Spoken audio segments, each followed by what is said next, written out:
ধন্যবাদ। আপনি অনেক গুরুত্বপূর্ণ বিষয়ে অবতারণা করেছেন। এটা আমি মনে করি জামাত ইসলামী মিরসরাই আসনের জন্য আমাকে তারা প্রাথমিকভাবে বাছাই করেছেন, সেজন্য আমি তাদেরকে ধন্যবাদ জানাই। নির্বাচন প্রক্রিয়ায় কার্যক্রম আনুষ্ঠানিকভাবে মূলত আমি ইতিমধ্যে মিরসরাইয়ের প্রতিটি অঞ্চলে যাওয়ার চেষ্টা করেছি। দেশের আলেম ওলামা, কৃষক, সাংবাদিক, বিশেষ করে ছাত্রদের সাথে আমি মিশেছি এবং তাদের সমস্যাগুলো আমরা শুনেছি। আমি একটা আলোকিত মিরসরাই গঠন করার জন্য ইতিমধ্যে একটি টিমও দিয়েছি।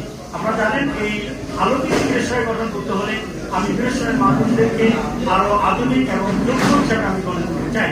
সেই প্রক্রিয়াকে সামনে রেখে ইতিমধ্যে আমাদের অর্থনৈতিক জোরটাকে, অঞ্চলটাকে সামনে রেখে বেকার সমস্যার সমাধানের জন্য আমি যুবকদেরকে আত্মকর্মসংস্থানমুখী গড়ে তোলা, বিশেষ করে তাদেরকে আধুনিক জ্ঞান, ভাষা এবং আমি তো পরিষ্কার করেছি অন্তত 3টা ভাষায় আমি তাদেরকে 4টা ভাষায় পারদর্শী করে তুলবো।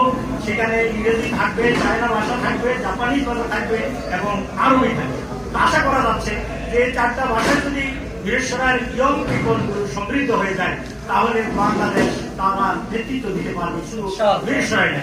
এছাড়াও আসলে মিরসরাইয়ের সাম্প্রদায়িক সম্প্রীতি যে রক্ষা করা এবং আধুনিক মিরসরাই গঠন করার জন্য সবাইকে এক জায়গায় নিয়ে আসা এবং তাদের যে মতবিরোধপূর্ণ জায়গাগুলো রয়েছে সেগুলো মীমাংসিত করে তোলা। আমি বিশেষ করে তাদেরকে আইনগত সহায়তা এবং তাদের মৌলিক সমস্যা যেগুলো সে সমস্ত বিষয় কিন্তু আমি লয়ার হিসেবেও কাজ করি।